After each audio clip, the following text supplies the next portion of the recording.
Hi guys and welcome back to Irony Completed. So firstly, let's all pretend that I'm not so lazy that I didn't put makeup or brush my hair today. It's a Saturday. I'm kind of sick, can you hear? I'm kind of sick in my voice. And it's a book club video, not a makeup video, so frankly, IDGAF. I'm drinking some tea now. From now on, my book club videos are just going to be a wrap up and a TBR for the next month. I'm not going to do hauls anymore simply because I don't have disposable income at the moment. I've not been buying many books because I can't afford to, and the money that I have been spending, I've been spending on stuff that I need, not stuff that I want, especially considering I don't read that much non-uni related stuff when I'm at uni, when it's term time, so you know. So I read 3 books last month. I read 3 books in October. 2 of them were slave narratives because that was part of what we were doing in English, and I read them on my Kindle. I've got just like the 2nd gen Kindle thing. So I read Instance in the Life of a Slave Girl by Harriet Jacobs, and I also read Narrative of the Life of Frederick Douglass, an American Slave, and like I said, I read them on my Kindle, 2nd gen Kindle thing. My mum gave it to me. It's really nice that I've got this really cool leather cover for it. But yeah, I read those 2 books, and they're basically just slave narratives that were commissioned by abolitionists. A lot of slaves who were freed during the abolitionist movement wrote down their narratives in order to convert more Northern American people into the abolitionist cause. They're very, very tragic stories. Obviously the most well-known example of a slave narrative is 12 Years a Slave, which was then made into a really great film. If you haven't seen it, you definitely should. I have not read that book, but I did really enjoy these 2 slave narratives. Obviously they're very difficult reads, especially the Harriet Jacobs one, because it really does shine a light on some of the sexual violence that went on between master and female slave. I mean, in terms of literariness, they're not necessarily something that I would read of my own accord, but they were definitely something that was very interesting in terms of the American literary canon, and I definitely enjoyed studying and reading them. The book that I did really enjoy reading this month though was The Adventures of Huckleberry Finn by Mark Twain. This is his bad boys adventure story following on from the adventures of Tom Sawyer and other books that he wrote about similar characters or the same characters.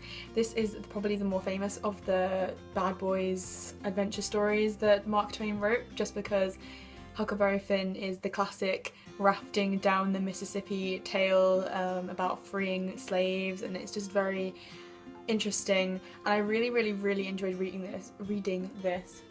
I can't talk today. I loved the way that it was written. I think the fact that he used Southern American vernacular was incredibly interesting, and although it did make it kind of hard to read some of Jim the slave's dialogue, it was still like a really immersive technique. I also really love the story. I really like the differences between Tom Sawyer and Huckleberry Finn, because we learned in our lecture that Tom Sawyer was kind of like a genteel bad boy because he was playing pretend all these different adventures, but Huckleberry Finn was more authentic of a bad boy character because that was his real life.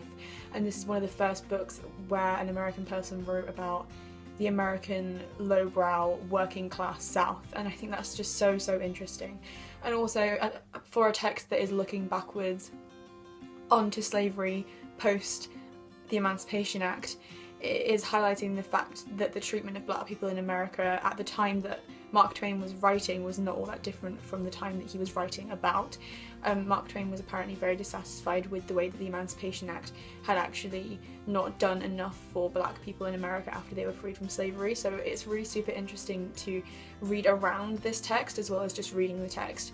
But if you're not someone who's studying literature and you just want to read something that is like part of the American literary canon, I mean it's like one of the most classic American literary texts, then I definitely think it's worth a read because it's just so interesting, and like I said, an absolute classic, and I really enjoyed it. And now I'm going to tell you my TBR list for November, which I've only got 2 things here just because I'm reading a lot of poetry at the moment and also less novels. Does that make sense? This is going to be a short book club, I'm sorry. This is my TBR list for November. TBR stands for to be read, which means these are the books that I am planning on reading in November. So one of the books that I'm going to be reading this month is The Professor's House by Willa Cather. And I'm really not sure what to expect from this book because I don't know a whole lot about it, but I've been really enjoying the books that we've been reading in my American Lit course, the further along we've been getting and the closer to modern times that we've been getting. So I am super excited to read this even though I know very, very little about it. And the other book that I'm going to be reading is on my Kindle again, and that is Giovanni's Room by James Baldwin, which again I know very, very little about, but I'm super excited because James Baldwin is another one of those writers who is like so entwined in the American literary tradition that I'm super excited to read him. I've been really into American books at the moment, mostly because I've been studying them so much. It's just something that I'm really, really excited about. We've been doing a lot of American studies in my film course and in my English side of the course as well, so it's been a super, super interesting few months for me being back at university. Hopefully I can keep up with my book club videos now that I'm more back into uni and like getting on with it rather than just trying to settle back in. Hopefully I will have a few more books for you guys to talk about in my November book club and especially in my December one, because I will be reading things that I want to read over Christmas instead of things that I have to read, which excites me. Yeah. So I hope you guys enjoyed this video. I'm sorry that it's so short compared to some of my other book club videos, but I know that there are quite a few people on my channel who watch me for my book videos, so I didn't want to let you guys down and not post a book club video 2 months in a row. So I hope you guys enjoyed this, and if you have any other suggestions for book related or non-book related videos that you'd like me to do in the future, then please let me know down in the comments. If you want to follow me on Twitter, Tumblr or Instagram, they'll all be linked down in the description along with everything that I'm wearing right now. But that's not really relevant because I'm not wearing a whole lot. I'm still wearing pyjama bottoms below the camera.